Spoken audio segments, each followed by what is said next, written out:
One of Amethyst Auction House's rules was that they could not reveal information about their suppliers without permission. Is it possible that members of our faction revealed confidential secrets to outsiders? Stephen asked Yvonne. What are you talking about? Our members aren't that poor. They don't need to stoop to this level to make money. If you ask me, it's the ancient cultivators who are trying to start a conflict. Yvonne had been a member of the Mystic Covenant since she was young. She was aware of how enticing the formula for an indestructible body was.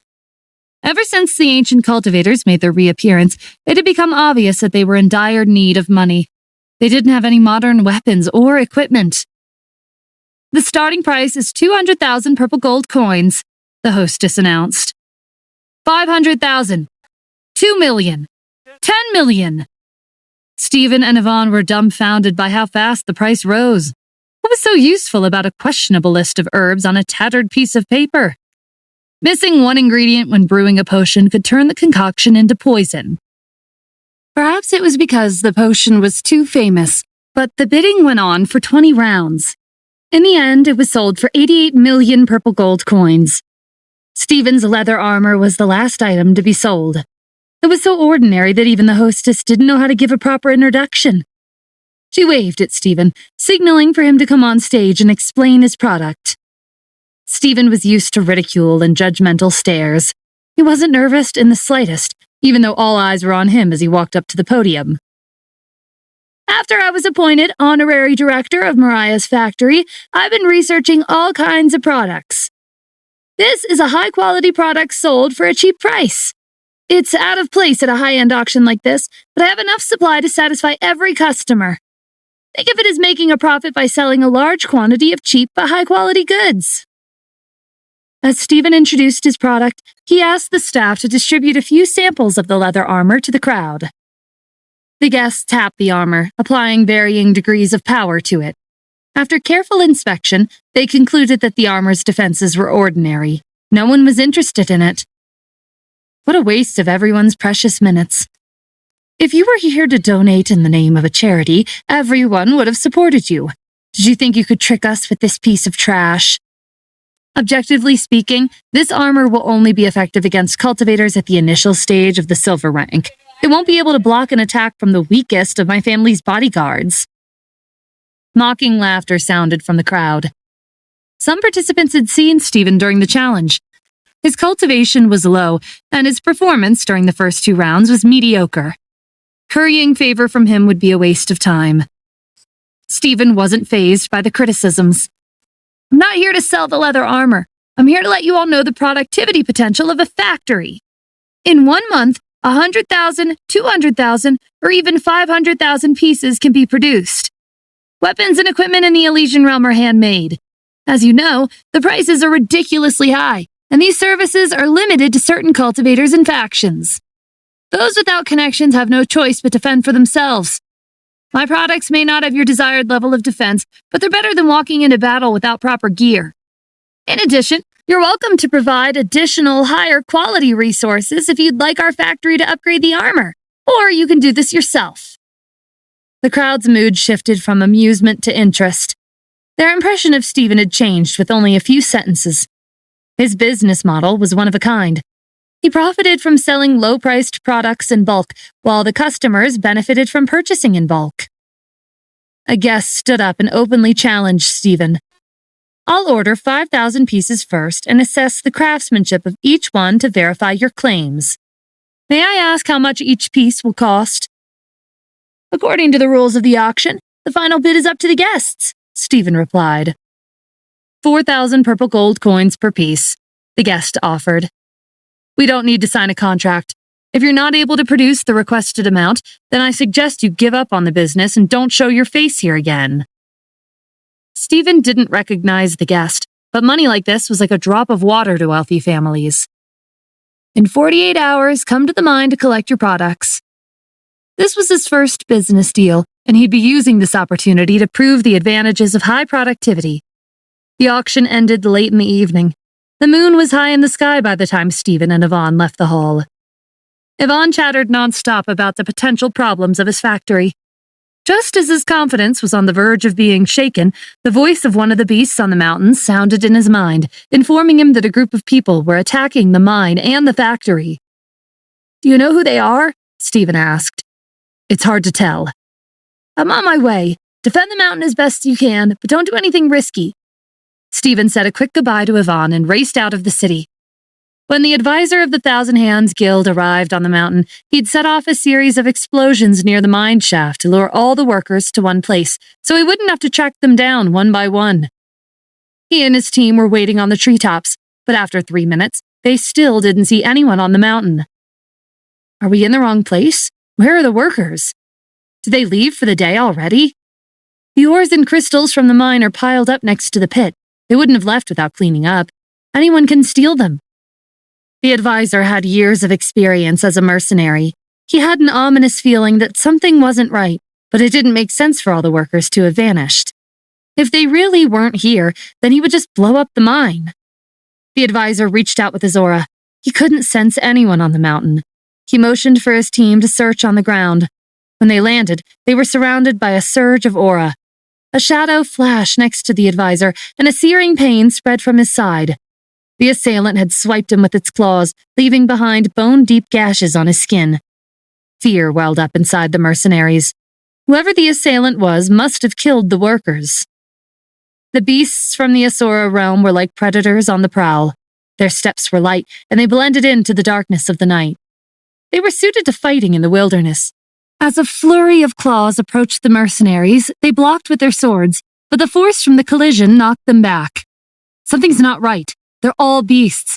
I don't see anyone else around. Did we accidentally trespass onto the beast's home? That doesn't make any sense. The wealthy families in the Haven domain have been mining here for a long time. Nothing happened to their workers. These beasts probably have a connection with Stephen. Let's just kill some of them and leave. The mercenaries combined their energy and condensed a large circular blade that swept across the forest. Human cultivators are so weak. They gather their energy into one attack. Can we eat them? If Mr. Adams lets us. As the trees were sliced into pieces of wood, the enormous forms of the beasts hiding in the forest appeared in the night sky. They opened their mouths and released crackling balls of energy that collided with the circular blade. The impact caused a rebound to the mercenaries, stunning them momentarily. A second later, another flurry of claws came their way. Severed limbs scattered over the ground as blood sprayed. The unlucky mercenaries were killed instantly. The advisor was scared out of his wits and flew towards the nearest city in a panic. Coincidentally, he ran into Stephen, who had just arrived to help the beasts. The advisor knew that Stephen was much weaker than the beasts, and this fact gave him the confidence to survive. The advisor swung his sword, aiming for Stephen's vitals. The ghost fire in Stephen's sword reacted quickly, and he stepped to the side, dodging the fatal blow. It didn't take long for their scuffle to reach a stalemate. The advisor was skilled, but he couldn't gain the upper hand because Stephen was dodging every strike at the last minute. At a critical moment, a ball of energy shot through the forest and crashed into the advisor's back. His upper body burst into a splatter of blood and flesh. "How's the mine and the factory?" Stephen asked as the beasts emerged from the darkness. They licked the blood from their claws, clearly satisfied with the bodies they'd devoured. They triggered a few explosions, but the mine is intact. They couldn't find the factory. I think they were in a hurry. The losses were insignificant, and the factory's operation wasn't affected. The beasts had already taken over the mountain as their territory. They were members of the Mystic Covenant's expeditionary team, so they had a certain amount of influence. No one would try to kick them out. The 3 guild leaders waited an entire night, but there was no news from the advisor and his team. It made them uneasy, and they sent another team of mercenaries to the foot of the mountain. The mercenaries didn't go far, but they saw Stephen safe and sound, managing the excavation and production. They nervously went back to the Mercenary Guild's Alliance headquarters and reported their findings to the guild leaders. "We couldn't find the advisor or anyone from his team. I'm afraid they've been killed." "What about the people around Stephen? How many were injured or killed?" the Falcon Guild leader demanded. "We didn't see anyone except him on the mountain. His people might not have come today." The Falcon Guild leader's expression twisted with anger. The mercenaries shook in fear, but they really didn't find anything, so what could they say? After the head researcher of weapon and equipment development and his team finished assembling the production lines, Stephen took them back to the human realm for safety reasons. When the machinery wasn't running, the robots stood quietly in the corner. They weren't alive, so they didn't emit any life force fluctuations. The Falcon Guild leader stood up abruptly. "I'm going to blow up the mine myself." The other two guild leaders tried to calm her down. "Didn't you hear about the auction? Wealthy families from all over the realm are trying to do business with him." "So what? He's not invincible. He needs to pay for what he did to my students." The Mercenary Guilds Alliance's goal was to surpass the Mystic Covenant, but they hadn't fulfilled it yet. There was always someone better than them. Now that things had come to this, the Demon Hunter and Thousand Hands Guild leaders thought they might as well wait for 48 hours and see how his business turned out. If the productivity of his factory is as he claims, it's only a matter of time before he achieves his own sphere of influence. It'll break the balance of our realm. Instead of getting rid of him, maybe we can use him. "He's a member of the Mystic Covenant," the Falcon Guild leader argued. "Why would he work with another faction or wealthy family? I doubt he'll even work for us." "You never know. He's good at making deals. Don't forget why the wealthy families gave him the Fire Crystal Mine. If we offer him decent conditions, we might be able to rope him in." Their discussion was interrupted when another mercenary entered their office with new commissions. There were 10 of them, and each client requested protection for Stephen in exchange for 10 million purple gold coins. It was obvious that the clients were from wealthy families who'd set their eyes on Stephen's business. 10 million wasn't too much or too little. It was a perfect amount to express their friendly stance and establish a connection with Stephen. The Falcon Guild leader angrily threw the stack of commission documents on the table. "Who are the clients?" "They are young and unfamiliar," the mercenary replied. "They were probably sent here on an errand by the wealthy family." "That brat is using us." "If you can't tolerate minor annoyances, we'll never achieve our goal," the Thousand Hands Guild leader said. "The commission only lasts 2 months. By then, the City Lord challenge will be over. We'll have a better idea of his value. We can decide whether to kill him or not at that time." The two guild leaders didn't wait for the Falcon Guild leader to agree. They left the office and instructed a team of mercenaries in disguise to monitor Stephen from the shadows. If there was a threat, they were to assist him according to the commission's conditions.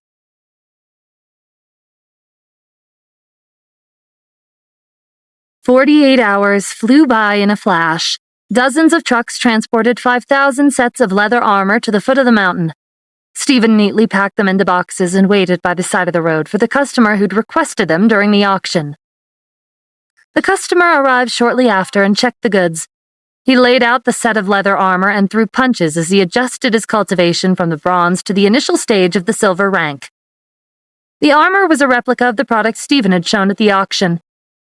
The customer had the option to request a sturdier type of armor, as long as he provided necessary materials and negotiated an appropriate price, but he was satisfied with the current products. The smile on his face became friendlier as he extended an invitation. "Mr. Adams, if you have time, my boss would like to invite you for a meal." "Can you tell me who he is?" Stephen asked. "The leader of the Treasure Hunter organization, Vince Abison." Stephen didn't recognize the organization or the leader, but as the name implied, the Treasure Hunter organization was an organization that traveled the world to find treasures. Their obsession was as deep as Thieries, but unlike him, they obtained treasures in accordance with the rules. They were in the complete opposite of the Astral Thief and the Mercenary Guilds Alliance. Since the Treasure Hunter organization was neutral and they didn't seem to have any ill intentions, Stephen agreed to have a meal with their leader. His customer drove him to a lake where a cruise ship with an ancient decor had been prepared. There were many private clubs in the Haven domain that were only open to prominent individuals, and this ship was one of them. A group of middle-aged men whom Stephen had seen at the auction waved him over when he stepped on the deck. He took a seat at the table and scanned the dishes. They'd been prepared with ingredients he'd never seen before. The leader, Vince, greeted Stephen with a smile. "I believe my subordinate has given you a brief explanation of our organization. Our chefs prepared these dishes with special ingredients we came across while we were searching for treasures. This fruit was in the crater of a volcano. This flower was from a river of ice, and this water was from the summit of a frozen mountain." Their organization was different from what Stephen had expected. Typical cultivators prioritized improving their cultivation, but they were more interested in treasures. "We invited you here for a business deal," Vince continued. "We would like to ask you to manufacture a batch of puppets according to a blueprint." Vince placed a set of scrolls on the table. The structure of the puppets was extremely complicated. The treasure hunter organization encountered danger whenever they explored or searched for treasures. Having the puppets scout the area beforehand would make things much safer. Their function was similar to the robots in the human realm. Stephen examined the diagram on each scroll closely. "Judging from the complexity of the design, it'll take much longer than the leather armor I introduced at the auction. I'll need to make different molds for each part. How much are you offering?" 7 million purple gold coins for each puppet. If our cooperation goes well, we'll have more chances to collaborate in the future. In addition, we'll give you an opportunity to explore the Dark Continent. Vince went on to explain that the Dark Continent was similar to the abyss at the edge of the polar domain. Each domain had dangerous natural terrain at its borders that deterred cultivators from venturing into the unknown. It was unclear if this natural terrain was just a coincidence, but the residents of the 5 domains seemed to have been walled inside a cage. The treasure hunter organization often broke through these boundaries and explored regions never heard of before. In the Dark Continent, there was no alteration of day or night. It was perpetual darkness. "We've heard a lot about you, Mr. Adams. We know you use resources from higher planes to advance the human realm's technology. You also introduced similar technology to the Asura realm and helped them construct cities. Aren't you curious at all about the Dark Continent? There will be resources you've never thought could exist." The number of places Stephen had been in the Elysian domain was limited. He didn't know there was an entire continent beyond the borders. He thought it was just deserts and swamps. He was mulling it over when Vince pinned a badge on his chest with one swift motion. His speed proved that he was much more skilled than Stephen. "This is a badge that identifies you as a member of the Treasure Hunter organization. It'll be a deposit for our request. When the puppets are ready, we'll send someone to the foot of the mountain to pick them up." Left with no choice, Stephen was forced to agree. After his meeting with Vince, he returned to his peaceful life. There were many people who were interested in purchasing equipment in bulk. He didn't turn anyone away. As business increased, more types of production lines were pieced together and put into operation. The amount of money in his bank account had reached an astonishing amount in a short time. It was comparable to a typical wealthy family. More importantly, the AI chip embedded in each piece of equipment recorded the cultivation rank of the person wearing it. To make sure the customers received their products, Stephen personally drove to their workplaces or their residences to drop off the goods. He left a good impression on the customers, and at the same time, he was able to record information about his enemies. The Mercenary Guilds Alliance always used money to resolve the problems. To not fall behind the wealthy families, they'd also place an order for equipment. They were among the customers who'd provided their own resources to increase the quality of the products. Information of hundreds of mercenaries had been recorded on Stephen's watch. Most of the mercenaries were at the gold or platinum rank, and there were a few at the diamond rank.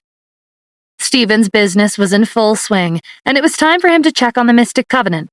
They had yet to find clues from the ancient cultivators' whereabouts, and they also weren't doing anything about the Mercenary Guilds Alliance that was steadily working towards their grand ambition of surpassing the faction. Stephen found Ren in his office along with the other elders, including Tyrek and Tracy. Their heads turned as they caught sight of him in the corridor. Everyone had heard about his successful business endeavors. He felt a little awkward at all the attention. He'd prepared a set of equipment for each of the elders' students, which they didn't hesitate to accept. The elders had gathered in Ren's office to discuss the City Lord Challenge. The Zenith Council had decided to resume the challenge, and all qualified participants were to head back to Abysm City within 2 weeks. "We heard about your beasts. If you bring them along during the challenge, the 3rd round will be easy for you. There are many benefits to becoming a City Lord. Your business will be several times more profitable than it is now. If you have nothing better to do, then concentrate on cultivating. If you work hard, the position will be yours." Stephen put on a serious expression and pretended like he was listening to their advice intently. The 3rd round had resumed much sooner than he'd expected. He decided to make a trip to Abysm City and see how the Sullivan family was doing. Contrary to what the public believed, the bottom of the abyss wasn't enveloped in darkness. The chaotic flow of spatial fragments reflected swirling galaxies and stars. On the day the infinite prison was detonated, the prisoners only had a fraction of a second to escape when the metallic compartment containing their cells shattered. Some of them had broken out of their cells, reached for the nearest metallic fragment, and drove the end into the wall of the cliff. They dangled precariously over the turbulent river of spatial fragments below as they waited for the guards searching the abyss's premises to leave. They didn't know how long they'd clung to the cliff, but at some point, the guards' footsteps finally disappeared. What the hell is going on? Who would detonate the prison? Maybe someone did it for us. If that's really the case, our luck has taken a turn for the better. Their anticipation was indescribable. They'd been sentenced to life, and this was their one chance at freedom. Don't get ahead of yourself, one prisoner warned. They say there's a monster in the abyss. Stay quiet and let's get to the surface. No one said a word after that. They quietly broke their handcuffs and shackles and slowly made their way up the cliff. By chance, the woman and her companions had left the abyss to meet up with the sky lion. There was no danger in the depths. The prisoner let out a sigh of relief when they reached the surface and didn't see any guards nearby. Before they had a chance to catch their breath, a group of people walked towards them. What did I tell you? There's always a few who survive, the man in the lead said to the people around him. He turned to face the prisoners. We've been waiting for you. We are the ancient cultivators on the wanted list, and we are the ones who detonated the prison. Nadorun and his team had lurked in the dense miasma for days, waiting for survivors to climb out of the abyss. Just when they were about to run out of patience, this small group of prisoners had appeared. The prisoners had nowhere to go, so they went with Nadorun's team. They'd regained their freedom, and they were quite confident in their skills. If Nadorun's team tried anything, they could just kill them. The warden and the guards had left the prison and were temporarily staying at a mansion in the Abyssum City. They weren't used to having anything to do, but they couldn't find the culprit anywhere. The infinite prison would be rebuilt soon, but the warden would probably be replaced.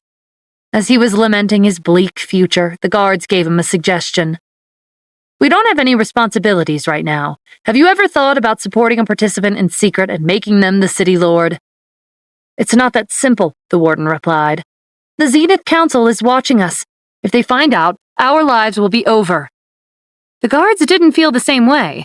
Their careers were already on the brink of failure. Regardless of the risks, they had to find a way out. Our cultivations are above average, but we've been isolated from the outside world for too long. We don't have an extensive intelligence network. If we can borrow the City Lord's influence, it'd be easier to search for the culprit. We could choose someone from the participants to support. The warden wavered. If they didn't catch the culprit, there'd be forever a stain on their reputations. Bring me the profiles of each participant, he ordered. Once engage his stance. The Zenith Council hadn't made an official announcement yet, but many of the participants already knew the exact time and place the third round would take place. The council was made up of elders from different martial arts factions, and it was given to them to notify their own people. When Stephen reached the gates of Abyssum City on the Ice Dragon's back, he felt the tense and oppressive atmosphere drifting from the city. Many of the participants had arrived early and were cultivating in their hotel rooms. They emitted waves of pressure. Do you think the Sullivan family's cultivating like the other participants? That's all they can do to prepare, the Ice Dragon replied, transforming into a young man in white. Without assistance from the beasts, there's a low chance of them winning. As Stephen walked down the street, searching for Fiona and Dante Zoras, a familiar voice called out to him. He turned around and saw the two Sentry Guard students. You still have time to stroll around the city? Are you looking for people to expand your business? You need to prioritize the City Lord Challenge. Earning money isn't as important as competition. Come with us. You need to cultivate. Without further explanation, they pulled Stephen to their hotel room for some last-minute cultivation. Have you been staying in Abyssum City all this time? Stephen asked. Did the authorities find out who the culprit was?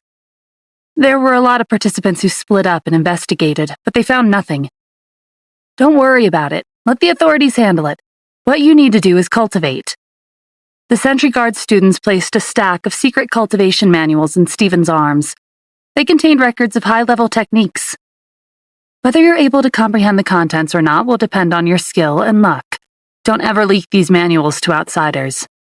The Sentry Guard students left, closing the door behind them and leaving Stephen and the Ice Dragon exchanging confused looks. The elders from the Zenith Council had returned to Abysm City. They were staying at the City Lord's mansion. Even though they hadn't found any leads about the culprits, they couldn't waste any more time. They decided to wrap up the challenge before anything else. Minori City and Seaflower City used to be orderly and peaceful. I hope the new City Lords will be as reliable as their predecessors. We'll think about that when the candidates are selected. We should discuss the Infinite Prison's reconstruction. This place is too far away from management. If we built a new prison on the outskirts of the Haven domain, no one will try anything when they're so close to us. One of the elders sketched a new design of the prison. It would be suspended with chains above a blazing volcano. If anything unexpected happened, the chains would break and the prison would fall into the lava. The prisoners' shackles would restrict their spiritual energy, turning them into ordinary people who'd never cultivated a day in their lives. If they fell into the boiling lava, death would be the only ending waiting for them. What about the warden and his guards? Find someone else to take their places. Their decision was equivalent to ending the current warden's career. The Zenith Council was full of talented members. The warden had made a huge mistake, and there was no reason for him to stay. The warden had been managing the Infinite Prison for years, and he had connections with several elders from the Zenith Council. His dismissal hadn't been announced publicly yet, but he found out about it from his connections. He and his guards had seen this coming. It didn't matter if the culprit was caught or not. The highest authority at the prison would have to be held accountable. The warden had been spending the past few days carefully reviewing the participants' profiles. He'd separated them into 3 categories. Most of the participants belonged to the group that had backers. The others had been sent to assist them. As for the remaining few, they were independent. Stephen Adams is an outlier, the warden mused. Every other participant has a prestigious background. They're either related by blood, or they have some deep connection with one another. When Fiona first joined the Mystic Covenant, she and Stephen were known to be as close as siblings, but this kind of cover wouldn't fool the warden. After a simple investigation, he'd discovered that Stephen's cultivation was average, but he couldn't have relied on pure luck to pull him through every sticky situation he encountered. No one was that lucky. "Are you going to choose him?" the warden's guard asked. "He's a member of the Mystic Covenant, the leader of a country in the human realm, honorary director of the famed Mariah's factory, student of the Dragon Clan's prophet, and an ally of the beasts in the Asura realm. His cultivation is low, but his connections set him apart from everyone else. But he's not interested in becoming the city lord. He's only helping the Sullivan family. You never know. People are quick to change. We'll meet him once and gauge his stance." The wind picked up as night fell.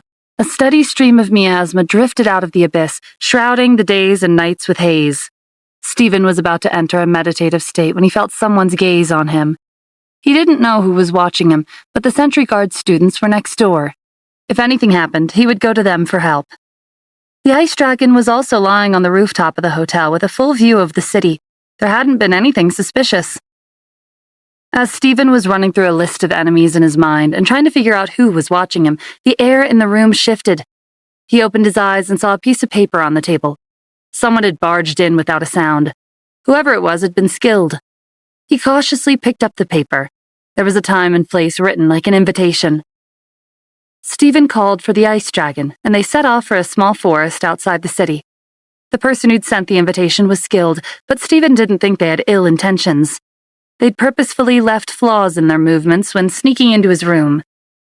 When the Ice Dragon landed, Stephen spotted the warden waiting for him. He was alone. "Why did you invite me here in the middle of the night?" "I'm here to offer you a deal in exchange for helping you win the City Lord Challenge."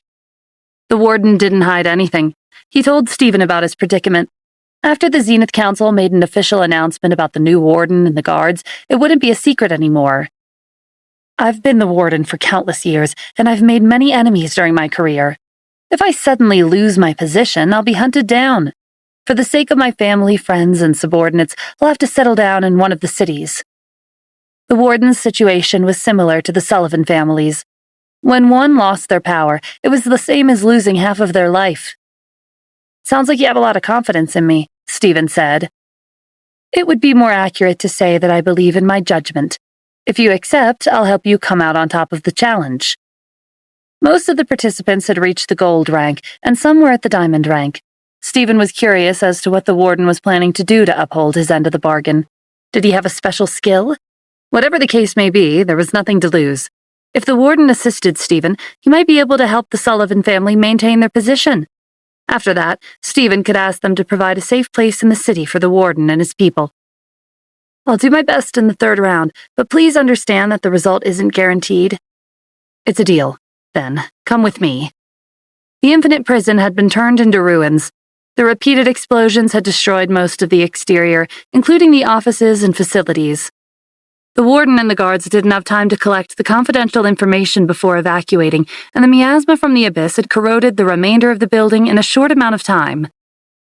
The warden took Stephen to a hot spring near the prison. I heard you're proficient in swordsmanship, and you're rarely hit by the opponent's weapons. Stephen's invincibility to swords and blades was actually because of the ghost fire and the Book of Destiny, but very few people knew about that. It was like cheating his way through a battle. He glanced at the hot spring. The water was boiling, but he didn't know what was so special about it. Something like that. Why did you bring me here? This hot spring has a close connection with the malevolent will and the ghost general. When the concentration of negative energy crosses the threshold, it condenses into entities with physical forms. I've had people study this phenomenon. They set up an array at the bottom of the hot spring and gather negative energy. The liquid bubbles as the negative energy circulates. Give me your sword. When it touches the liquid, it'll be imbued with an ability similar to the malevolent will's scythe. The warden dipped Stephen's sword into the hot spring and chanted a spell. The bubbling liquid ceased. A red pattern appeared on the surface of the water and branded the sword. Ghostly entities created from negative energy were reflected in the water.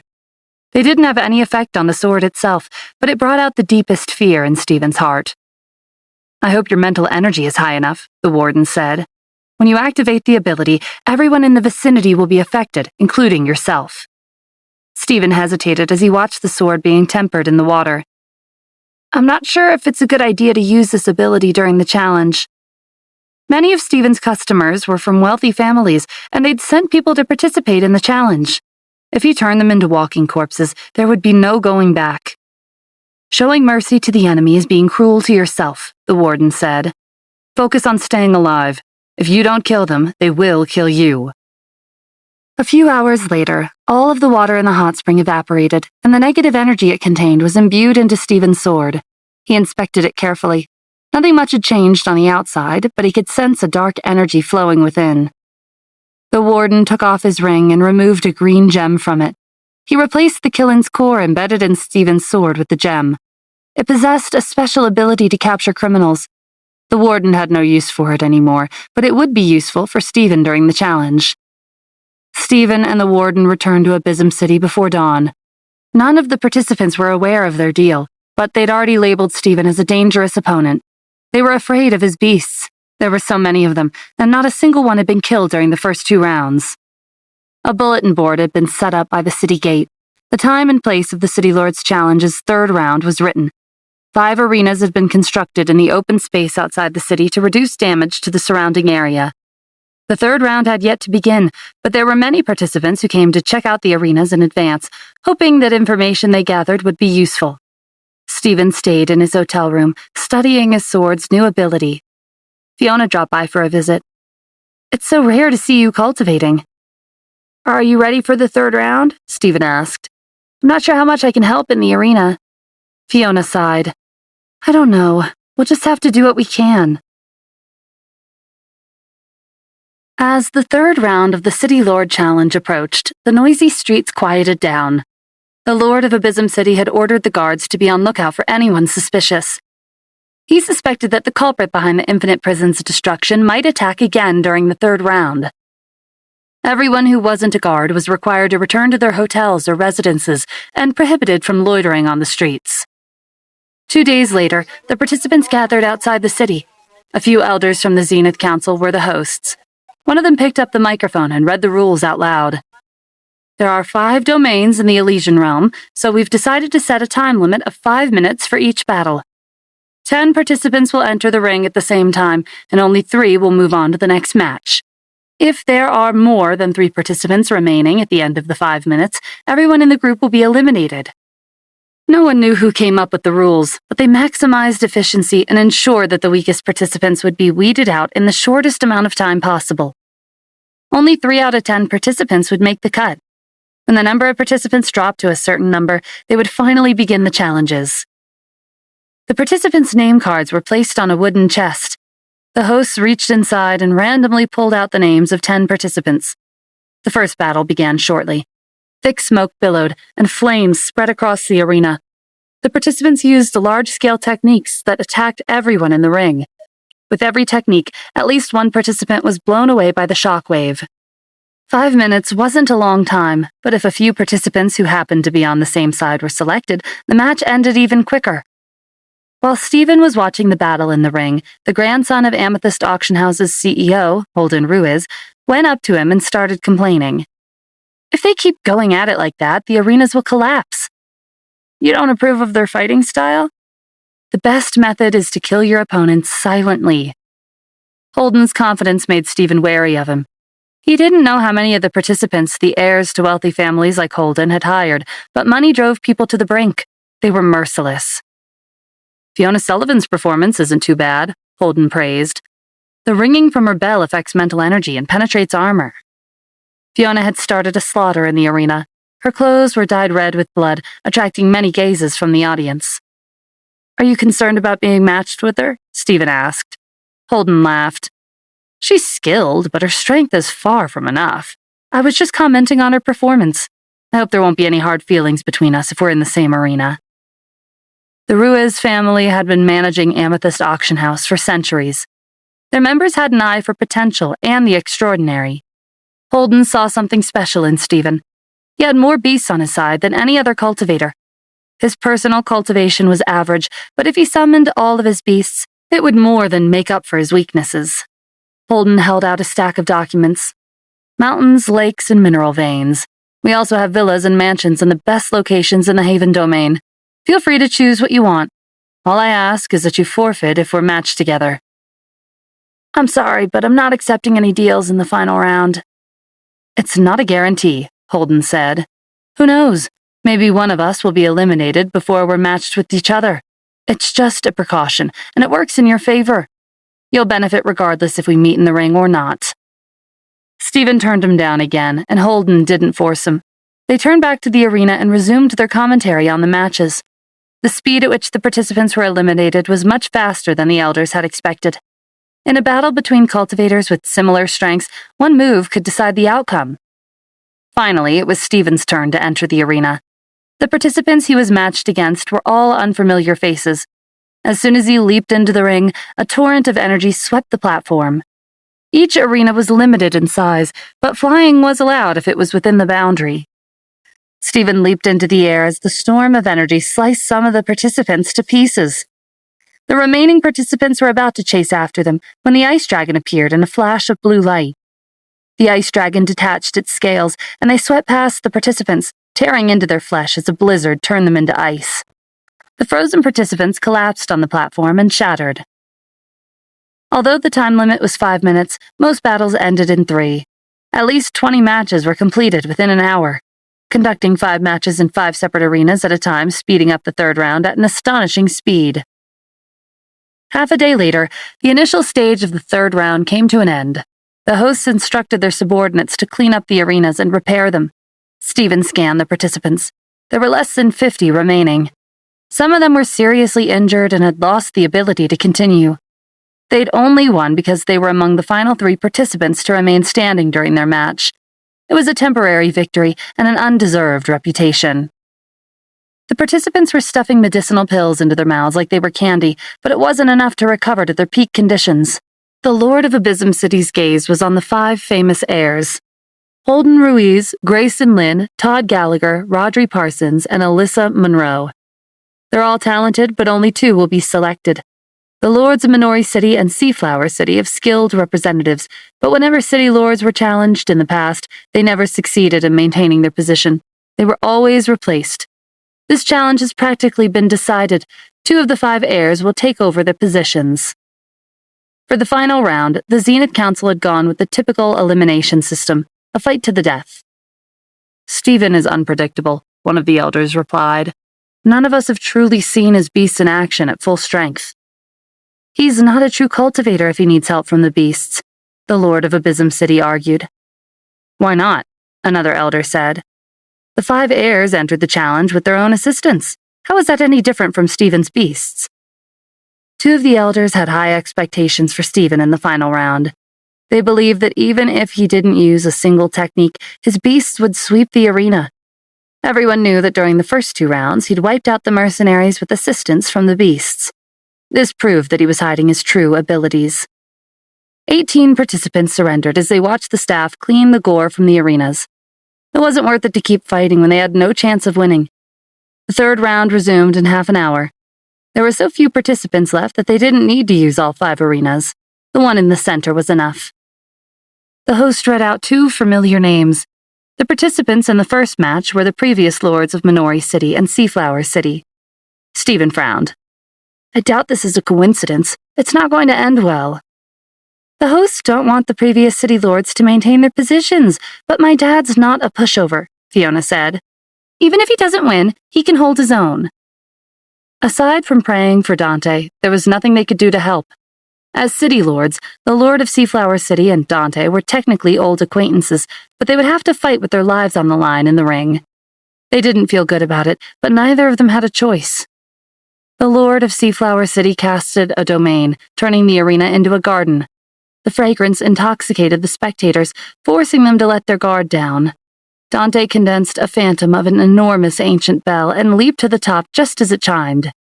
A melodious sound reverberated throughout the clearing, and visible ripples spanned the air. The plants rustled, but they weren't blown away. They were deeply rooted in the platform of the arena. The Lord of Seaflower City condensed a tornado, sweeping a myriad of razor-sharp flower petals towards the bell. They're using powerful techniques right off the bat. Don't they care about the rest of the matches? Stephen asked. There's a 5-minute time limit, Fiona replied. If they can't overpower each other, or if they fight to a draw, they'll still be eliminated. To be honest, it's not easy to win in 5 minutes. If there's no hope of maintaining our position, it'd be better to go all out and show the audience what our family can do. Dante flew inside the bell, avoiding the tornado of petals. The sound of metal grinding against metal filled the air, but the bell wasn't shaken. It was even more useful than the ancient furnace from the alchemist. It was possible to hide inside the bell, but not a flaming furnace. The Lord of Seaflower City and Dante couldn't afford a stalemate. They each condensed a phantom. A half-human, half-snake cultivator and a large evergreen tree appeared in the ring. I've been wanting to catch a glimpse of your family's techniques for a while, the Lord of Seaflower City said. They say that members of the Nua clan were half-human, half-beast. I didn't know your family had a connection with them. I'm impressed. You're too kind, Dante replied. I've heard your family's evergreen trees contain a powerful life force. They can heal any injury. Amidst the flattery, the half-human, half-snake cultivator swung its tail at the Lord of Seaflower City. He nimbly stepped back and dodged. The cultivator's tail struck the platform instead. The floor was overturned, and a deep crater formed in the soil beneath the arena. The wooden cane that Stephen had strapped to his waist shook slightly as it resonated with the evergreen tree. The tree's roots extend deep into the soil. It'll be hard to get rid of. It doesn't matter, Fiona said. Our family's techniques specialize in absorbing energy. If the Lord of Seaflower City can't move freely because of where he positioned the tree, he'll become an easy target. The half-human, half-snake cultivator wrapped its tail around the trunk of the evergreen tree and infused his energy inside it. The rough and mottled bark began to crack. The Lord of Seaflower City swung his bell, releasing a wave of energy at the cultivator. Dante countered with a melodious ring of his bell. The sound wave crashed into the wave of energy and exploded. The audience thought the Lord of Seaflower City was dead until he emerged from the flames unscathed. The Lord of Seaflower City hadn't dodged because he knew that the evergreen tree could heal his injuries. He lunged for Dante without caring about his own safety. Their figures blurred in the air as their swords crashed. Why is he being so reckless? Stephen asked. Because he's confident that my dad won't be able to uproot the tree, Fiona said. The roots are probably everywhere beneath the arena, and they can absorb the energy of every mineral vein they touch. To destroy the tree completely, the entire ground would have to be overturned. Before the challenge began, Fiona had investigated the Lord of Seaflower City, but reading about his techniques was different from actually experiencing them. Moreover, even if Dante did annihilate the evergreen tree, the Lord of Seaflower City could always condense another phantom of it. A cultivator could keep creating manifestations as long as their energy was sufficient. The half-human, half-snake cultivator's tail was still coiled around the evergreen tree's trunk. Under normal circumstances, the tree's energy would have been absorbed and shriveled up a long time ago. But the tree contained a large amount of life force and was continuously absorbing energy from underground. It was too much for the cultivator to absorb. Dante was keeping his distance from the tree as he attacked. The Lord of Seaflower City became more anxious as the minutes ticked by. If they kept this up, there wouldn't be a winner. He spent a lot of time and effort to develop this city, and he didn't want to see his hard work go to waste. Dante changed tactics as the Lord of Seaflower City rushed up to him. He increased the weight of his sword and deflected the attack with a slight tap. Vines extended from the crown of the evergreen tree and reached for Dante. The half-human, half-snake cultivator detached its scales. They curved through the air, aiming for the Lord of Seaflower City's vitals. There were thousands of scales. From the evergreen tree's vitality wouldn't be able to keep up with the damage. The Lord of Seaflower City didn't take the scales head-on. He condensed a screen of light to repel the projectiles. Another explosion tore across the arena, enveloping the platform in smoke. It was hard to tell how the battle had turned out. While the audience was speculating, the hosts announced that time was up. Dante and the Lord of Seaflower City had failed to gain the upper hand within 5 minutes, and both were eliminated. The result was expected, but the Sullivan family was disappointed. On the other hand, the Zenith Council was satisfied. With both of the previous city lords out of the running, there was most likely no chance of them taking over their positions again. The following match was between the wealthy families. Their connection as business partners was complicated, and they couldn't fight too intensely. Both participants reached out, pressed their palms against each other, and began circulating their energy. Their confrontation was like arm wrestling, where there was always someone stronger. Eventually, one of the participants was sent crashing against the ring, but there was no obvious injury. He respectfully announced his surrender to the elders and left the arena. Stephen threw some of the wealthy families a disdainful look. They're not even trying to hide that they've reached some sort of secret agreement. There's nothing strange about that, Fiona said. To the hosts, money is a valuable skill. If the new city lord is rich, it'll benefit the city's development. Fighting is prohibited in the cities anyway. Pure strength is no longer as valuable as it used to be. The next few matches were carried out in a similar fashion. They were civilized and finished quickly. Coincidentally, Stephen's opponent turned out to be Holden. If he'd agreed to Holden's deal, he would have had to forfeit. After the broken stone slab on the arena's platforms were replaced, they both stepped into the ring. "It's an honor to witness your skills firsthand," Holden said. "I have high expectations of you as well," Stephen replied. In a flash, Holden was in front of Stephen. He threw out countless energy crystals. As Stephen avoided them, he noticed that there were complex patterns carved on the surface of the crystals, like they were some kind of miniature array. The energy crystals changed direction in midair and tracked him down again. Stephen didn't take out his sword. He understood better than anyone how explosive these crystals could be.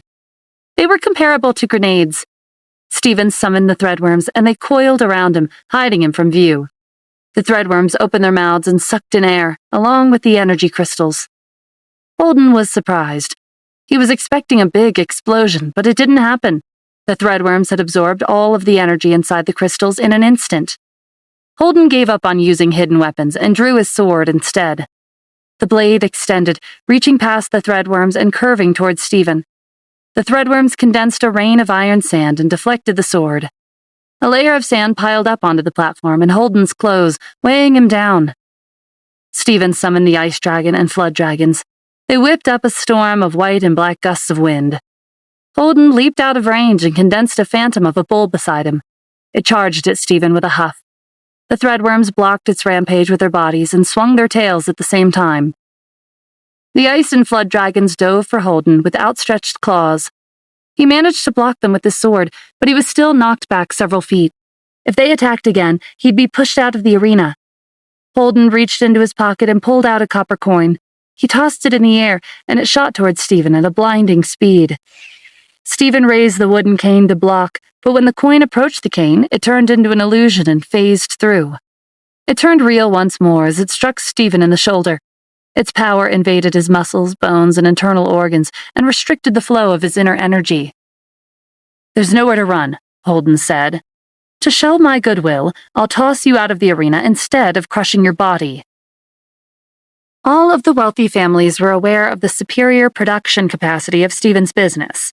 Staying on his good side was beneficial for everyone. Holden flew to the outer ring of the arena, where Stephen was trapped. Stephen created 3 clones of himself and shuffled their positions to hide his main body. "It's not over yet." Holden had thought he'd won the match, but Stephen had made things more complicated with his clones. Time was running out, and he wasn't sure if he could find the main body before 5 minutes was up. Stephen didn't care about the City Lord position, but he did. Holden pointed the tip of his sword at the sky. Dark clouds blotted out the sun, and thunder rumbled. A bolt of lightning tore through the sky, heading straight for the arena. The ice and flood dragons flew in opposite directions to avoid it. Stephen's clones scattered across the platform as the lightning brushed past them. The flare of electricity had a paralyzing effect on their limbs. Holden followed up with a domain of metallic spikes protruding from the platform. The remnant electricity illuminated the spikes and revealed their various colors. They were smeared with different types of poisons. With nowhere to run on the platform, Stephen and his clones had to retreat into the air and risk being struck by lightning. "You can't escape my lightning. Give up on this match," Holden advised. "Like I said, it's not over yet," Stephen replied. 2 shadows flashed behind Holden. He whirled around in alarm. The Zodiac monkey had sneaked behind him and was about to strike with its metal rod. Holden moved to dodge, but he was rooted in place. The Zodiac snake was coiled around his ankles. The 2 beasts had appeared out of nowhere, and their teamwork was flawless. The audience watched as the monkey's metal rod struck Holden square in the back, slamming him into the platform. Before he could stagger to his feet, the snake tightened its hold and flung him across the arena. Stephen condensed spheres of energy on his palm and tossed them at Holden, knocking him out of the arena. In a battle between cultivators, 1 flaw was all that was needed to turn the tables. The audience couldn't believe their eyes. They'd done a lot of research on Stephen, and all of the sources stated that his cultivation was average. How did he win so easily? "He has too many beasts. He's using their numbers to gain the upper hand. Training and taming beasts takes time and money. It's not something that can be accomplished in one day. This isn't fair. Isn't the Zenith Council going to step in?" "Why would they? He didn't violate the rules. There's no restriction on the number of mounts. Subduing this many beasts is proof of his skill." Some of the participants regretted not joining forces in the previous 2 rounds to get rid of Stephen. If they'd killed him, they wouldn't be having this problem now. Holden braced himself against the edge of the arena and stood up. The medical staff arranged by the host hurried up to him to check his injuries. "How do you feel? Where are you hurt?" Holden waved his hand dismissively. "Thank you for your concern. I'm fine." Both he and Stephen had been holding back, and neither side had sustained any serious injuries. As the sun began to set, it was Fiona's turn in the arena. This would be the last match of the day. She was the last sliver of hope the Sullivan family had, and she felt a great deal of pressure. Everyone else's matches had either ended in a draw, or they'd been forced to forfeit. "It's okay even if you don't win," Stephen said. "Your life is more important." Fiona scoffed. "I won't go down that easily." She pretended to be calm, but Stephen could sense her unease. Her opponent was a middle-aged man wearing a pair of leather gloves. There wasn't much information on him other than his career as a martial arts instructor for wealthy families.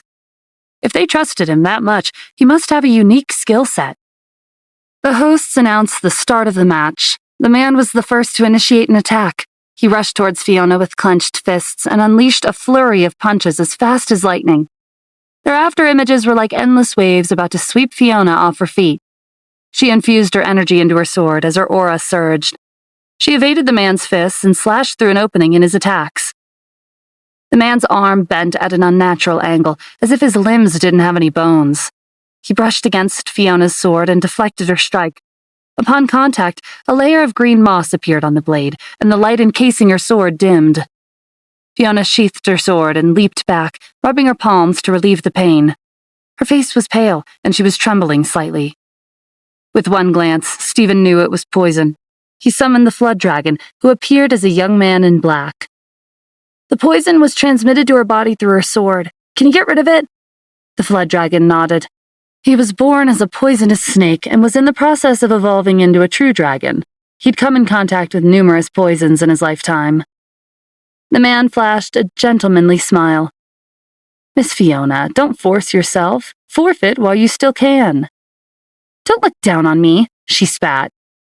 You can seal your meridians, but my poison works fast. Soon you won't be able to move your arms. You'll die if you continue. The man wasn't exaggerating. The poison was draining Fiona's energy at a rapid rate. Even the sword at her side was beginning to feel heavy. Stephen waved at her in the audience, signaling for her to surrender. Left with no other choice, she leaped out of the ring and forfeited the match. The flood dragon steadied Fiona and placed his hand on her arm. He was about to extract the poison through her skin when the man in the arena tossed them the antidote. Even if the Sullivan family had lost the qualifications to continue the challenge, every city lord was interconnected. The new city lord would have had an easier time if they were on good terms with the previous lords. The former lords of Seaflower City and Minori City had been eliminated, and the old era of both cities had come to an end. Today's competition will end here, the host announced. The 8 finalists, please meet us here tomorrow morning for the final matches. There won't be a time limit. Good luck and do your best. As the crowd dispersed, Abysm City became unusually quiet. The third round had been especially cruel, and the mortality rate had exceeded 90%. The streets were no longer crowded. The Sentry Guard students had difficult matches. One of them was eliminated, and the other managed to make it to the final challenges. Stephen and the Sentry Guard students made it back to the hotel at the same time. They gathered around the dining table together, where a scrumptious meal had been prepared. Stephen had numerous worries running through his mind, and he couldn't taste the food, even though he was famished. He was thinking about the Sullivan family's future. He wanted to talk to them, but none of them were in their rooms. You look tired, Stephen. Did you get injured during the matches? No, it's just been a long day. Then rest up early. Tomorrow will be even more brutal. The 3 of them raised their wine glasses for a toast before the Sentry Guard students cut to the chase. The Sullivan family's out of the running. You've done what you could for them. If we're matched against each other tomorrow, will you forfeit? No, I don't think the Sullivan family will feel safe in the city with someone else in charge, and I don't want them to be kicked out of their home either. I already came this far. I might as well do what I can until the end. The Sentry Guard students reached out with their auras. Stephen's cultivation was only at the peak of the silver rank. They didn't know where his confidence came from. Maybe he was drunk. If you've made your decision, then we won't stop you. We wish you the best of luck. Don't rely on your beasts too much. If we really meet in the ring, we won't show you any mercy. The Sentry Guard students had signed up for the challenge to become a city lord. If Stephen was determined to get in their way, then they wouldn't hold back. Any member of the Mystic Covenant who participated in the challenge was demoted. Stephen wasn't Ren's student anymore. The higher-ups wouldn't care even if they killed him. Death was common in the arena. If he died tomorrow, no one would bat an eye. Late into the night, the Lord of Abysm City's mansion was still brightly lit. The City Lord was having a discussion with the elders from the Zenith Council about the Infinite Prison. Abysm City was built to transport resources to Infinite Prison. We were also responsible for the guards' food, clothing, housing, and transportation. If the prison isn't reconstructed at the edge of the abyss, our city will decline very soon. This place is remote. We rarely have visitors or long-term residents. Not only did the cruel competition affect the participants, but it also had a negative impact on the city lord. As more and more talented cultivators left, the city rankings would drop.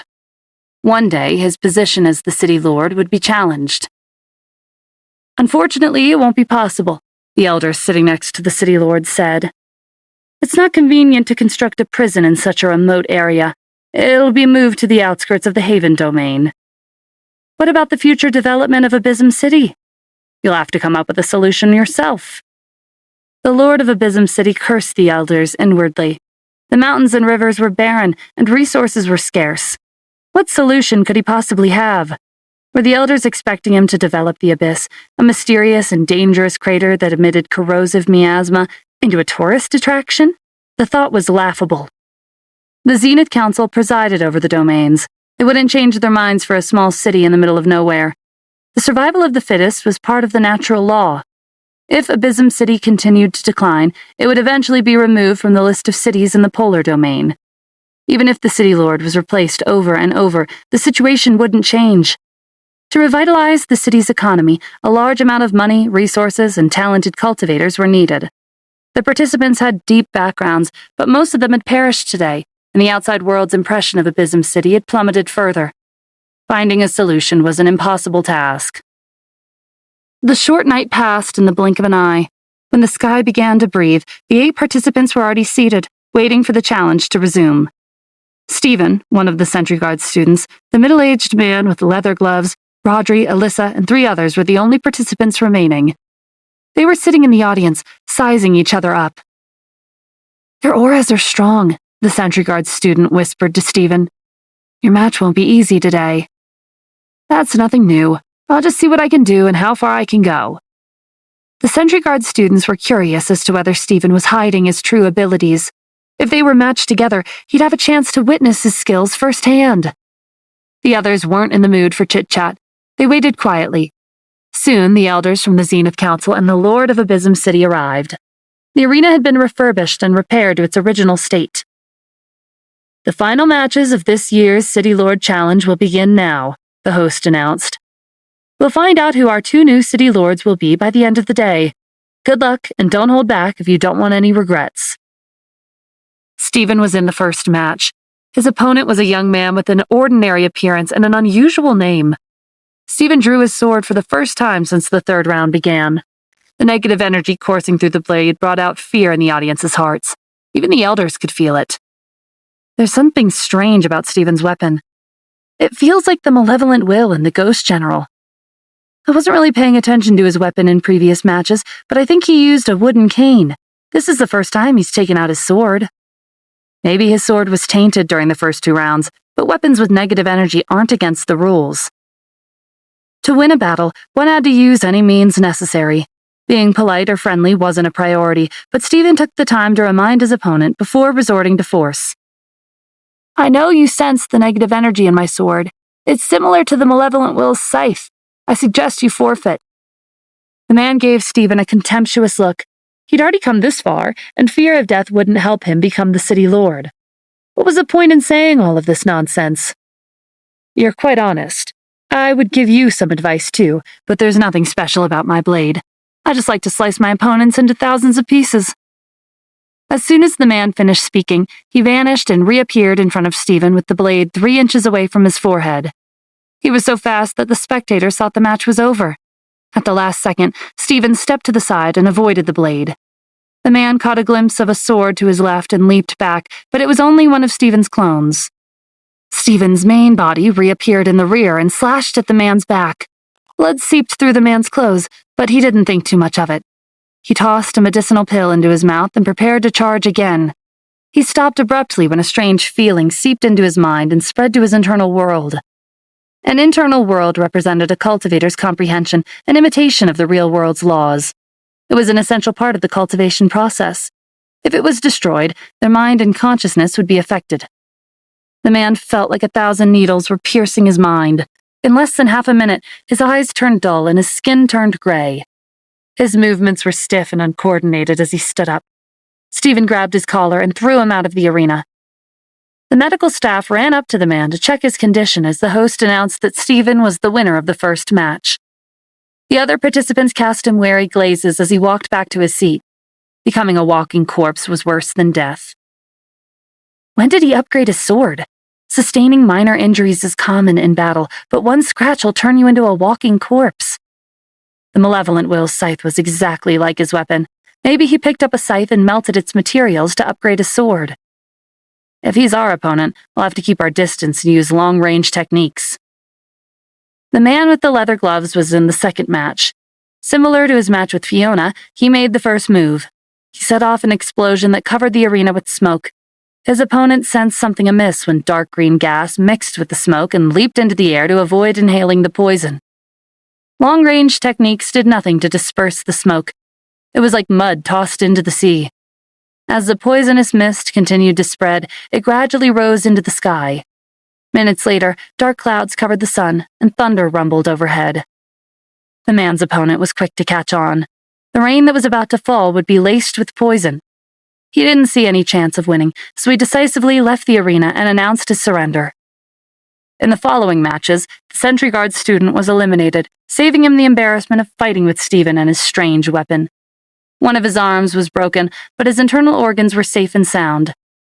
"You have to avenge me," he called out to Stephen as the medical staff surrounded him. Stephen nodded solemnly. "You can count on me." He felt much more relaxed now that both of the Sentry Guard students had been eliminated. He didn't have to worry about hostility with the Sentry Guards. It didn't take long for the remaining 4 participants to be decided. Aside from Stephen, the middle-aged man with leather gloves, Alyssa, and a young woman he didn't recognize made it to the final stage of the 3rd round. "There will be 2 final matches," the host explained. "The winners will become the new city lords. The participants will be matched randomly." The host reached inside a wooden chest and pulled out the names. The first match was Alyssa versus the young woman, whose name was Lorelei, while the second was Stephen versus the man with leather gloves. Alyssa leaped into the arena and cast at her domain. Darkness shrouded the clearing, and 9 moons hung in the sky. When Lorelei drew her sword and pierced Alyssa's chest, blood stained her shirt, but she didn't move from where she stood. "This is a world of illusions. None of your techniques will work on me." Lorelei reached out with her aura. The flowers, plants, and stones felt unnervingly real. An illusion could simulate the environment, but it was much more difficult to replicate a cultivator's unique aura. When Lorelei's aura passed over the elders from the Zenith Council, she couldn't feel their life force. It was a glaring flaw in the illusory world. She threw out a blade of energy at the hosts in the VIP seats, and the sound of glass shattering echoed from every direction. Lorelei didn't stop. She killed her way out of the illusion and lunged for Alyssa. She wasn't sure if Alyssa had interfered with her mental energy or dragged her main body into an illusion. If it was the former, then she was probably in a daze, leaving herself wide open. Alyssa leaped out to reach and released her energy across the platform, making it impossible to continue the fight on the ground. Lorelei jumped into the air, and the match continued above the arena. The sound of swords clashing and explosions of residual energy were ear-piercing. As the fight went on, Alyssa felt her limbs grow heavy and stiff. It was like she'd fallen into a strange space that she couldn't see or touch. Lorelei had shattered the illusion, but not all of it. Alyssa activated the 9 moons in the sky. They shone brighter, covering the arena in a white light. It was a wide-range technique, but there was nowhere for Lorelei to dodge.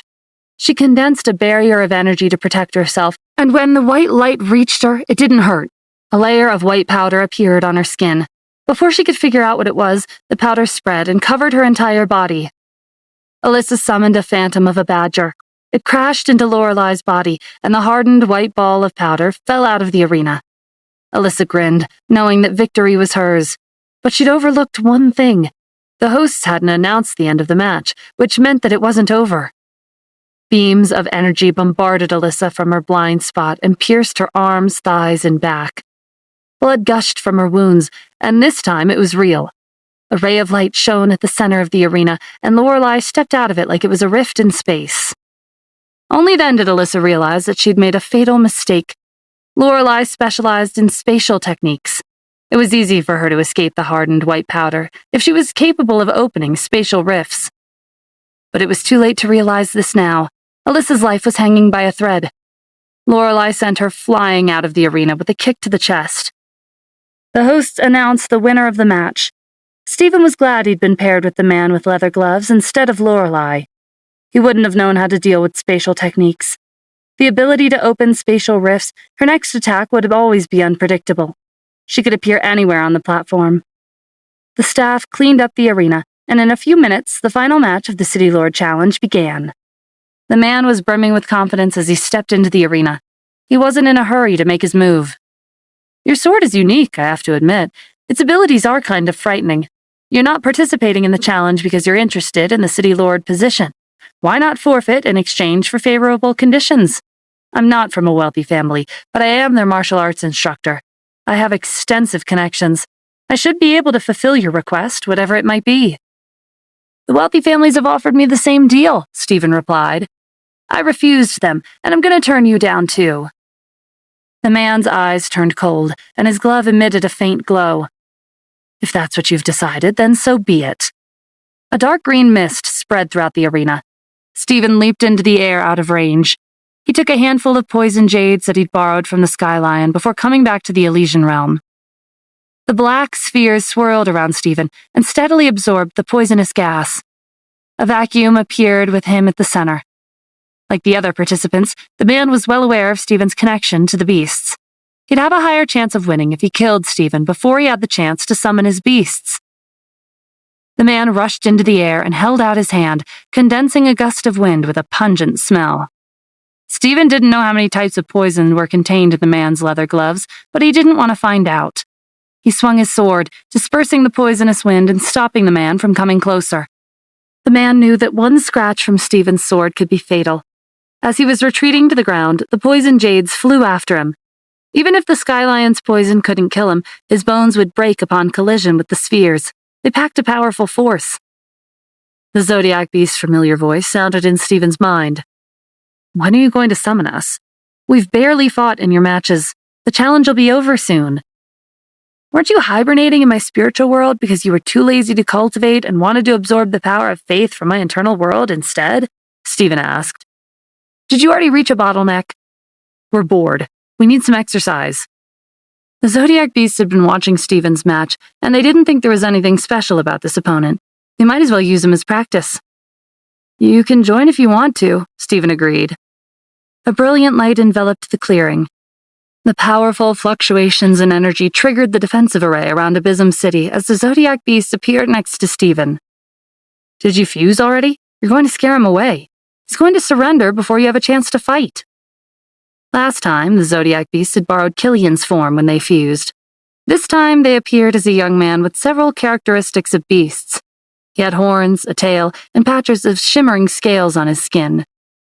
He made it this far. He won't surrender that quickly.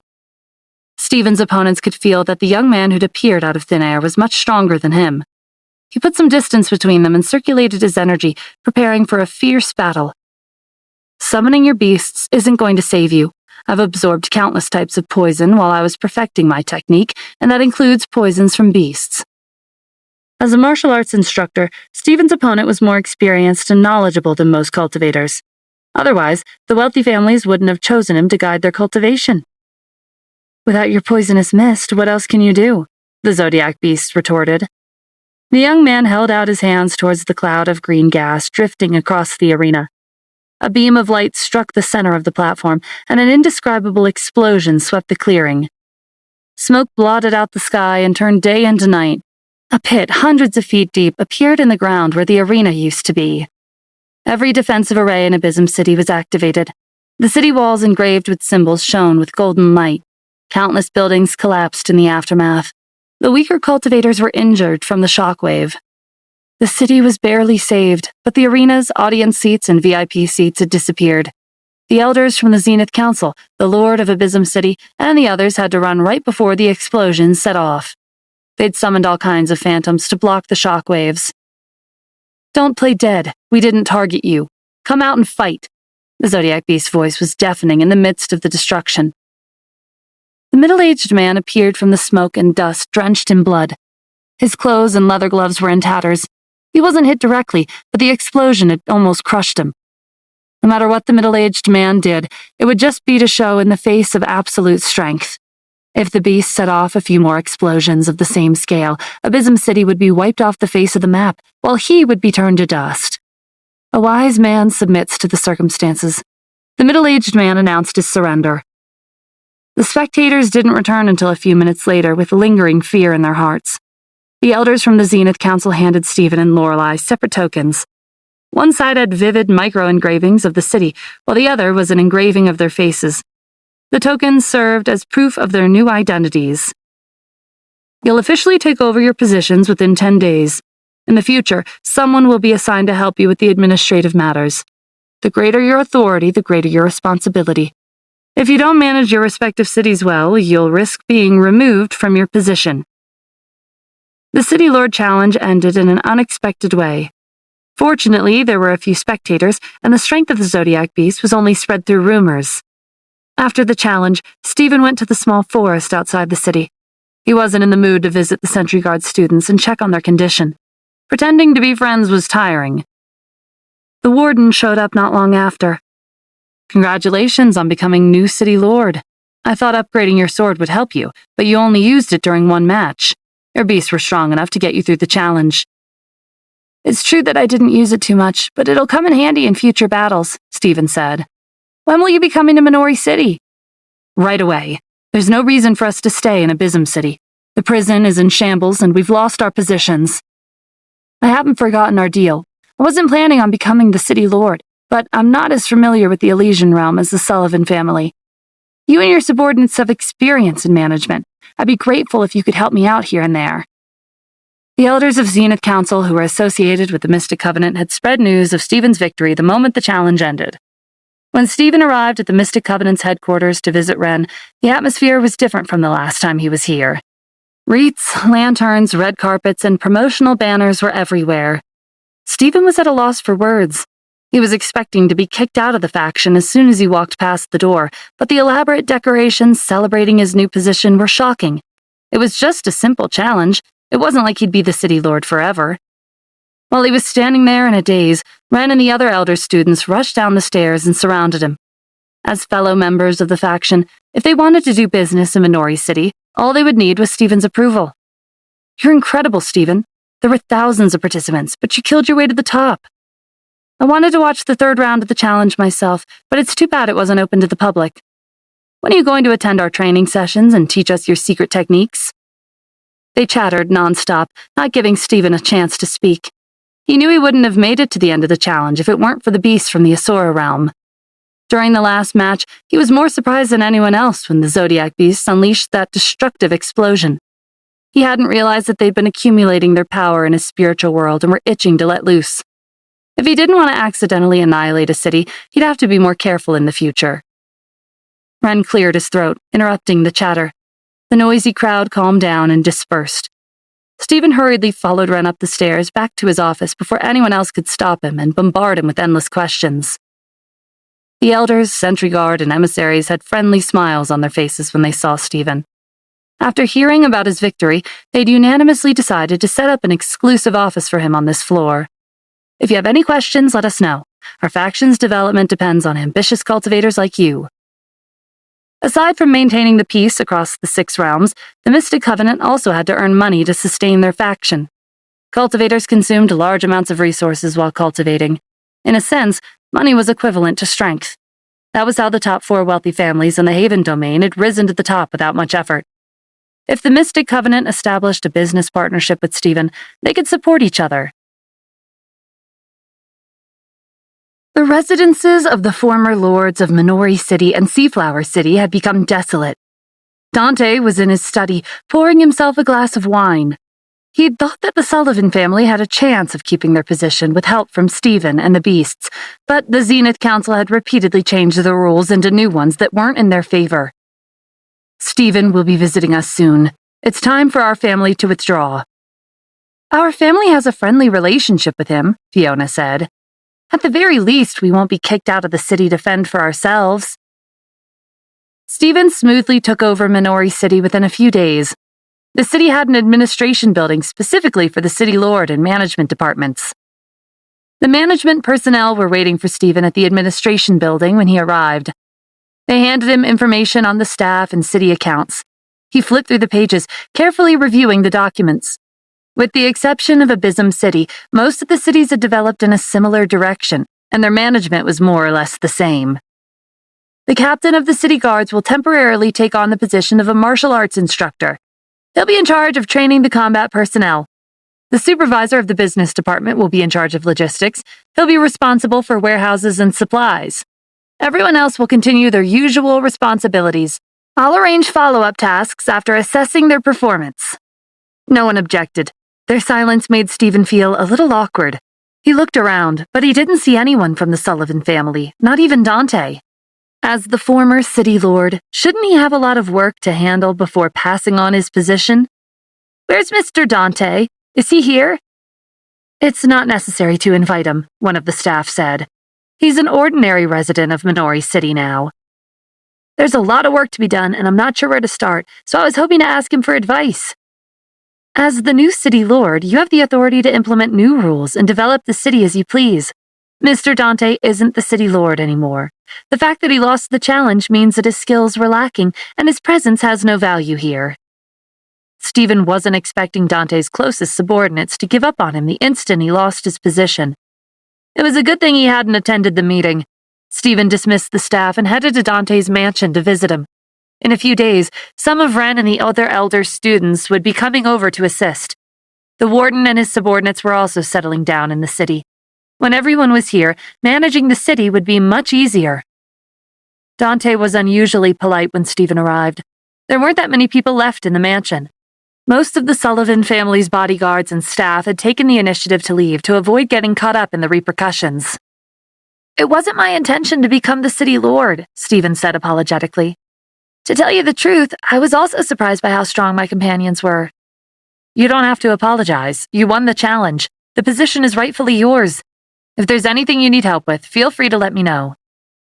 I'm actually planning on implementing a new management model, and I'd like your family to be a part of it. Stephen explained his plans to divide the city lord's authority into 3 main categories to balance each other out. That way, he wouldn't have to stay in Minori City all the time just to keep the city running. He would be in charge of personnel changes and financial transactions, while everything else would be externally managed. Administrative matters were complicated, and no one was as knowledgeable about the city and its people as Dante and the Sullivan family. Handling administrative matters wasn't that different from their former responsibilities. It would improve their reputation and deter their enemies from coming after them. Implementing rules and regulations would be left up to the Mystic Covenant's members. As for legal issues, the warden and his subordinates would be in charge of eliminating potential threats and upholding the law. This was similar to their former duties at the Infinite Prison. Is the warden coming to Minori City? Dante asked. What about the Infinite Prison? This is what the Zenith Council has decided. They'll be constructing a new prison elsewhere. Dante's mood lifted at the news. He wasn't the only one who'd lost his position in these tumultuous times. More importantly, he was glad that Stephen was giving their family a way out. Minori City resumed normal operations. Stephen opened a branch of his factory in the city for advertisement purposes.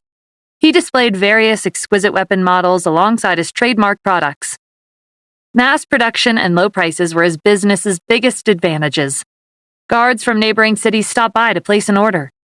City lords from other cities came to visit Stephen's store with merchant groups to show their support and use this opportunity to observe him and investigate his background.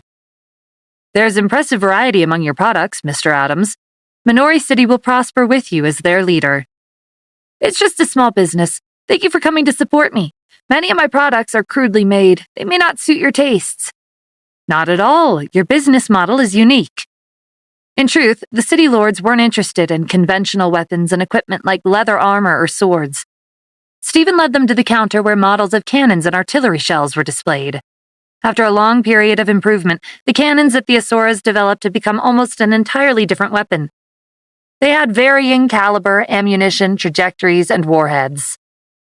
But unlike the weapons in the human realm, these models were missing auxiliary equipment such as satellite guidance, and their damage output had been lowered by several levels. The Elysian realm was peaceful, and introducing conflict wasn't Stephen's intention. These weapons served as convenient alternatives to casting certain techniques and maintaining a cultivator's energy reserves. As the city lords listened to Stephen's description of the weapon's functions, one of them voiced their doubts. Their firing speed's a bit slow. Cultivators are fast. How will these weapons hit them? They're used against fixed targets, such as arrays, Stephen explained. Facts spoke louder than words. Every city lord had been through a grueling competition to make it to where they are today. They were powerful cultivators, and words weren't enough to convince them. Stephen took the city lords to the suburbs where a sample array had been set up in an empty clearing. The cannons rumbled, and explosions bombarded the array. Smoke and dust filled the air as repeated shockwaves amplified the damage output. The faint sound of something shattering could barely be heard above the explosions, but the city lords had keen senses, and they didn't miss this detail. The array had been damaged by Stephen's weapons. The city lords were convinced. They eagerly placed their orders. Having a successful business was a form of strength in the Elysian realm. As an experienced business owner, Kim had offered to help Stephen promote his business, but he'd turned her down. Improving her cultivation was more important than earning money. It hadn't been long since she'd ascended. It'd be better for her to stay by Ren's side and consolidate her foundation. In the evening, the 3 mercenary guild leaders had just finished their work and were about to return to their luxurious villas in the suburbs when they sensed an unfamiliar aura. It's been a while since we fought anyone. Who'd be so reckless to provoke us? They'll come out when we leave the city. We can fight all we want in the wilderness. Sure enough, when they reached the forest after leaving the city, a group of suspicious individuals revealed themselves. It was Nadorun's team and the prisoners who'd survived the Infinite Prison's detonation. They'd been in hiding ever since to devise a plan. They planned on increasing their numbers, expanding their intelligence network, and obtaining weapons, all of which required a strong backer. Nadorun believed that the Mercenary Guilds Alliance was the best choice. The 3 mercenary guild leaders stiffened when they recognized the prisoners. They used to be famous, and some of them had even worked with the mercenaries before. Not all of the prisoners who'd survived were here. A few of them didn't trust the mercenaries, and they'd chosen not to attend the meeting.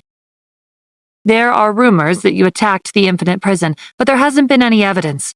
It seems like they were true. Nadorun shrugged. I did it to make new allies. The 3 guild leaders scoffed. This is unexpected. Before you betrayed the Mystic Covenant, you caught some of these criminals, or have you forgotten? The past isn't important. My new friends and I have a common goal, and that's what matters. We're going to form an alliance and make a name for ourselves. Are you interested in joining us? Accepting or refusing was an important decision to make. It couldn't be decided by one person. The 3 guild leaders transmitted their voices to each other to discuss in secret. They're all lunatics who can't be controlled, the Falcon Guild leader said. They won't listen to orders or carry out missions. We'll always be enemies. We want their formula for an indestructible body, and we're going to have to fight them one day and force them to tell us. Besides, don't you think it's suspicious that they want to cooperate with us now? If they helped us sooner, Stephen would be dead, and we wouldn't have lost so many of our people.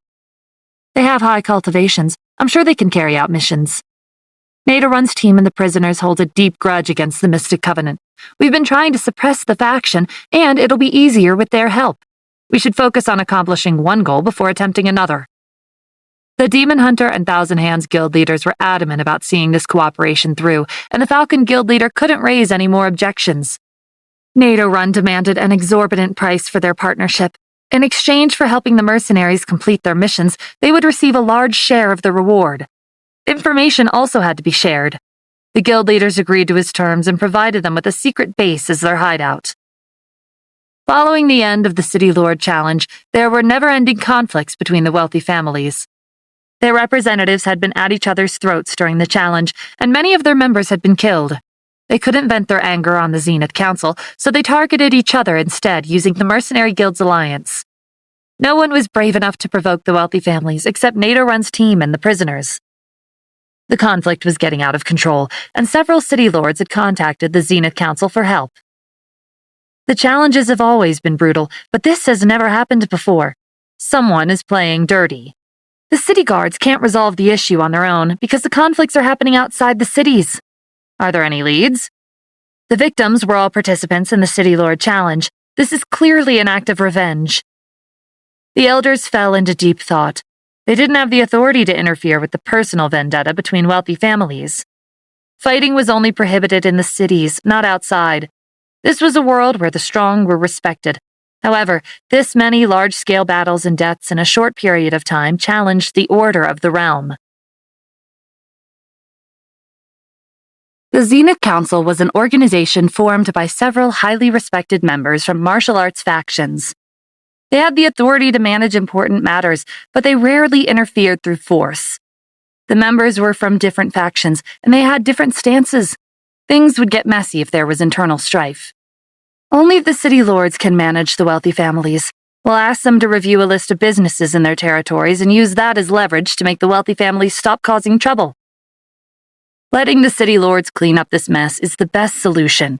It's not that hard. They just have to keep the wealthy families in check and everything will be settled.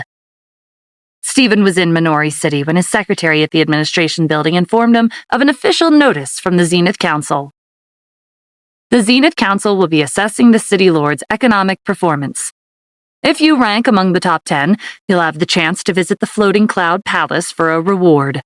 They say this is an opportunity for any cultivator to break through to the next rank. The Zenith Council was fair in reward and punishment. To weed out the underperforming City Lords, they would begin rewarding the outstanding ones. The rewards were tempting, and the ranking would solely be based on economic performance. During Stephen's meeting with Ren and the other elders, they'd expressed interest in sending their students to Minori City for business opportunities. Some of them were already here, and they should be enough to pass the Zenith Council's assessment. A knock on the door interrupted their discussion. Two prominent individuals strode into the office. It was the Lord of Abysm City and the leader of the treasure hunter organization, Vince Abyssin. Our organization has tested the first batch of puppets we received, and we're impressed. Your factory is one of the best in the entire realm, Vince praised. Are you here to request other products? Stephen asked. Not today. I'm involved in a large-scale construction project, and I was hoping you could join. After the Infinite Prison fell to ruin, the main purpose of Abysm City had disappeared. It was likely that when the cities were ranked again in the future, Abysm City's ranking would continue to drop until it was taken off the list altogether. The pressure brought tremendous stress to the City Lord. Vince had taken the opportunity to negotiate with him.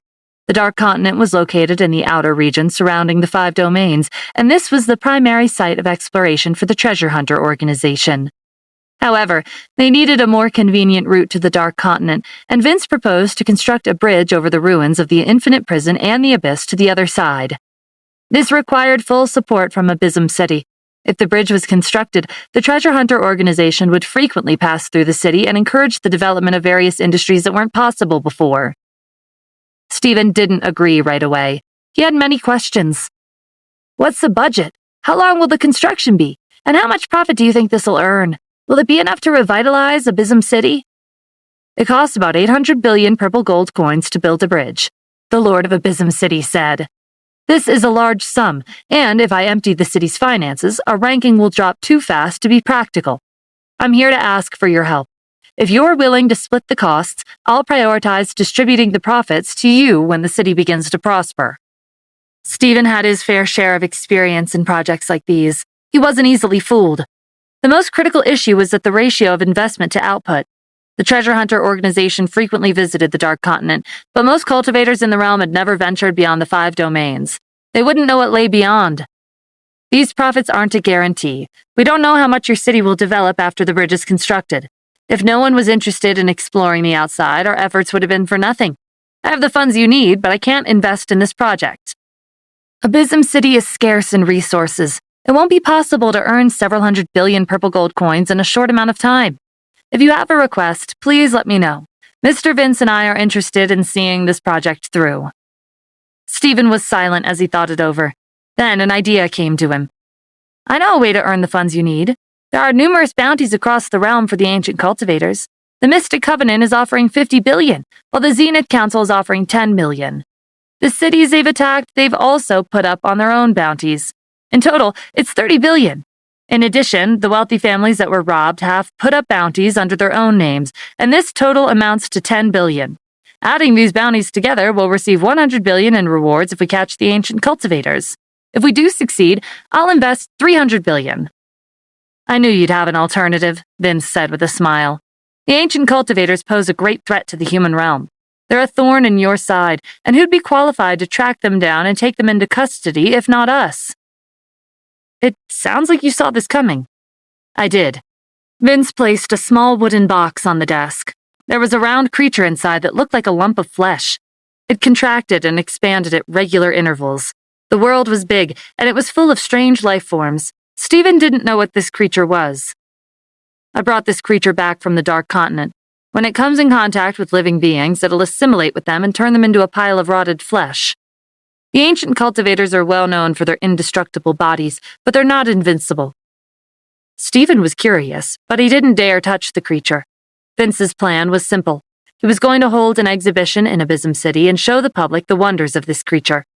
He would then emphasize its utility against indestructible bodies. This would definitely attract the ancient cultivators' attention. What do you think? Vince asked, even though he already knew the answer. You're not going to sit back and just watch, right?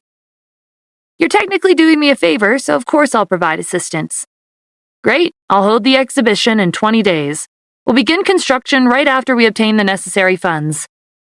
After the Lord of Abysm City and Vince left, Stephen contacted the Sky Lion and asked him to bring a small team of beasts to Minori City. The polar domain was far from the sky domain. It would take the City Lord and Vince several days to arrive, so they wouldn't have time for anything else. Stephen took it upon himself to handle the miscellaneous matters. News of the exhibition caused 1,000 ripples across the realm. Many families and martial arts factions sent their people to Abysm City to attend. The treasure hunter organization usually kept to themselves, but no one looked down on their treasures. Naderun and his team disguised themselves as a merchant group and also headed to Abysm City. The treasure hunter organization has always been neutral. Why are they provoking us now? We have too many bounties on our heads. If they're advertising treasures that work against us, they'll make a fortune. Abysm City's already declining. No one will care if we start a massacre. Don't hold back when we get there. Kill everyone from the organization. They nodded to one another, ready to go all out, but Naderun objected to the plan. We should first try to resolve this issue peacefully. It's not a good idea to go against the treasure hunter organization. We've received plenty of money from helping the Mercenary Guilds Alliance complete their missions. We have money on our side, and we should make use of it.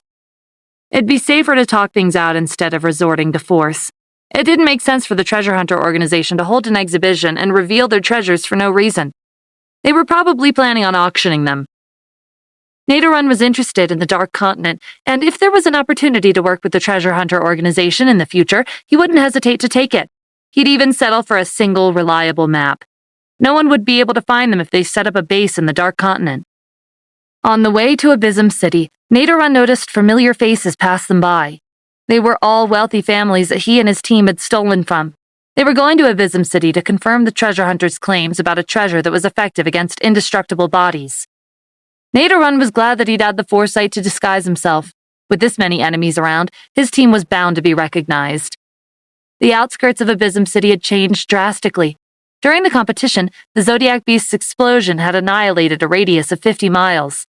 The city had only survived because of its multiple defensive arrays. Many of the residents had given up on the city, and they were planning to move elsewhere. When Stephen, the Sky Lion, and the other beasts arrived on the outskirts, they saw two crowds moving in opposite directions. On one side were the residents leaving the city, and on the other were visitors seeking entry into the city. The Zenith Council had given up on this place, and they probably wouldn't be arranging for anyone else to take over after the current city lord was dismissed. Vince had promised to help revitalize the city, but the treasure hunter organization's background was a mystery, and Stephen still didn't know what to make of them. Two smiling middle-aged men greeted Stephen as he approached the city gate with the Sky Lion and the other beasts. "Welcome to Abysm City, Mr. Adams. We're members of the treasure hunter organization." Stephen hadn't told the city lord or Vince that he'd be visiting so soon. On the way here, he and the beast hadn't noticed anyone following them either. Why were the treasure hunters so well prepared? Maybe Vince had predicted his early arrival. Stephen kept his doubts to himself and followed the treasure hunters to a mansion in the city. There were no signs of renovations. There was only a new plaque at the entrance. It seemed like the organization had purchased a mansion to use as a temporary office. "We'll be holding the exhibition outside the city. Some of our members will mingle with the crowd and pretend to be visitors. We'll take action the moment the targets appear. Our plan is a bit simple, but against powerful cultivators like them, tricks won't work. A direct confrontation is the most effective." Stephen didn't add anything. He only promised that he and the beast would hide in the vicinity and wait for their chance to assist. There was still no guarantee that Naderun's team would show up. To pass the time, the two treasure hunters took Stephen and the beast to the study for a tour. The room was filled with strange gadgets the organization had collected during their explorations. At first glance, it was hard to gauge their value. Their design, structure, and function were all unique. Stephen had never seen these treasures before or thought they could ever exist. When he approached a pile of purple stones on the shelf in the corner, they glowed and trembled. He felt his spiritual world pulse like it was resonating with the stones. Is this a weapon meant to interfere with an opponent's spiritual world? Not exactly. It's a type of catalyst, the treasure hunter explained. It's useful for beasts who are at the bottleneck. If you felt your spiritual world resonating with the stone, that could mean that one of the beasts you tamed has a chance to break through. He placed the stones in Stephen's hand. These aren't that valuable. You can have them. It looks like it'll benefit you more than us. We're all members of the same organization, and we share our treasures. The treasure hunters led Stephen to the backyard, where he summoned the threadworm. Their scales were tinted lavender, and they were emitting a silver light. He patted their heads when they bent down. Are you all about to break through? We're close, but we haven't made any progress even after absorbing energy in all kinds of ores and crystals. Stephen held out the purple stones. Try these. The threadworms each consumed a stone. Within minutes, their scales radiated a rainbow of colors, and a thick fog enveloped them. Their exterior began to crack, like a snake shedding its skin. Their auras integrated with the surrounding environment as they slowly shed their scales. An hour later, the threadworm's evolution was complete. Their scales weren't as smooth as a mirror anymore, but they were engraved with intricate patterns. This was a unique characteristic of their bloodline. The patterns were similar to defensive arrays. The threadworms shifted into their human forms and thanked the treasure hunters. Don't mention it. They weren't that useful to us. The treasure hunters turned to Stephen. We heard you have many beasts on your side. Unfortunately, these were all the stones we had. If you need more, you can find some in the Dark Continent. The stones you used for the threadworms might not work for your other beasts. Each beast is different, and there are different stones out there that you can try. The traditional method to help a beast break through their bottleneck was to refine specific medicinal pills and adjust the beast's spiritual energy. Collecting herbs for the pills was a time-consuming process, and adjusting spiritual energy wasn't an easy task either. But these purple stones had helped the threadworms evolve in an instant. After witnessing what a treasure from the Dark Continent could do, Stephen had to admit that he was more interested in the mysterious region than before.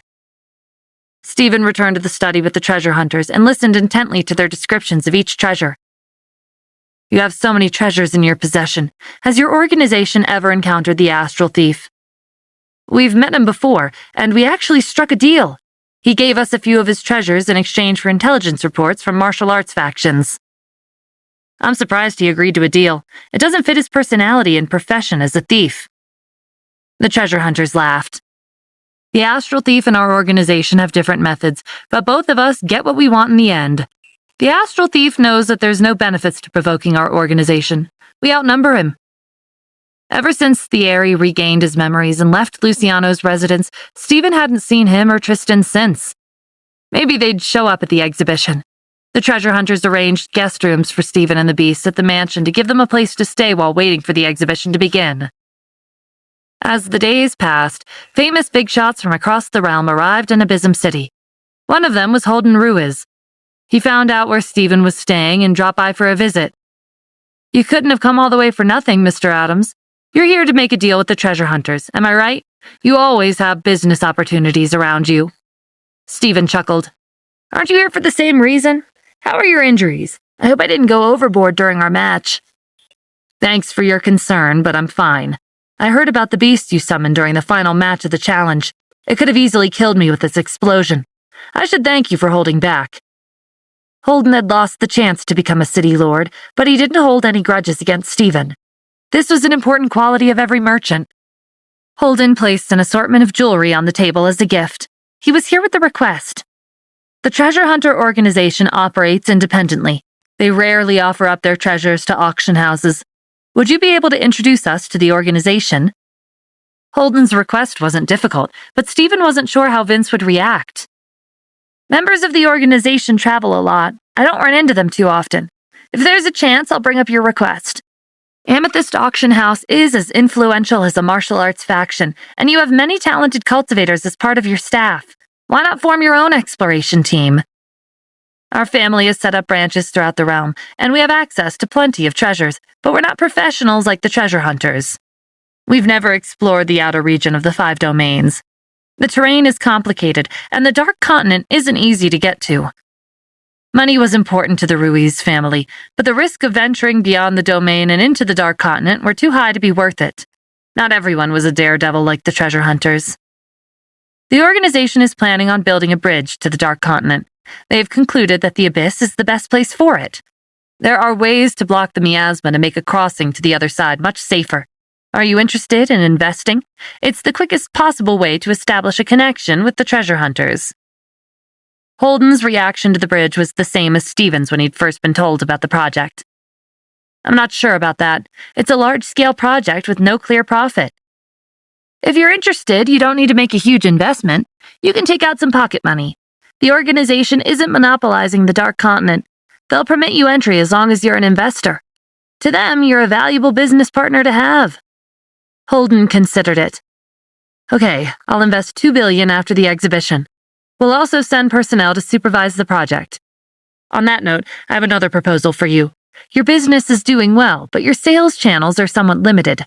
It's hard to cover all 5 domains. How do you feel about working together with our auction house? We can become your dealer to increase your sales." "My current products aren't that unique. They don't match the purpose of the auction." "Doing business requires flexibility and adaptability. Your products are well made. They're good enough to be auctioned, and I have no doubt that you'll develop higher quality products eventually." In truth, Stephen wasn't all that interested in managing Minori City, let alone a factory. He delegated the city's responsibilities to a capable team, and it wouldn't be a bad idea to do the same with his business. Amethyst Auction House guaranteed advertisement throughout the realm and increased sales. "Okay, I'll set aside a batch of products at the factory for your people to pick up." At midnight, Nadorun's team sneaked into Abysm City without being spotted.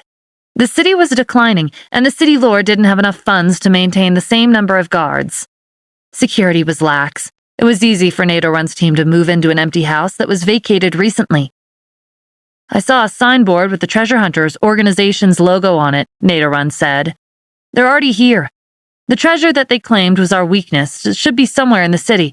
I'm going to look out for it." "What if they find you?" "It doesn't matter.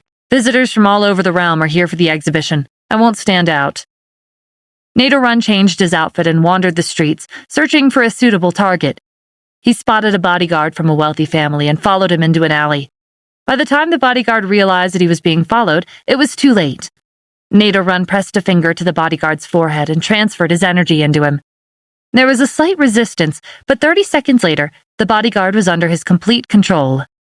They left the alley and found the Treasure Hunter organization's mansion. The lights were still on in some of the rooms. Nadorun ordered the bodyguard to sneak into the mansion and search for the treasure. If treasure hunters found him, he was to fight to the death and kill everyone inside. The bodyguard crept along the wall and jumped over the fence into the garden. The 2 treasure hunters in the mansion opened their eyes when they sensed an unfamiliar presence near the house. Exploring unknown territory was a dangerous profession, and they had to be on guard at all times. Their senses were keener than most. The intruder became prey in a cage the instant they were detected.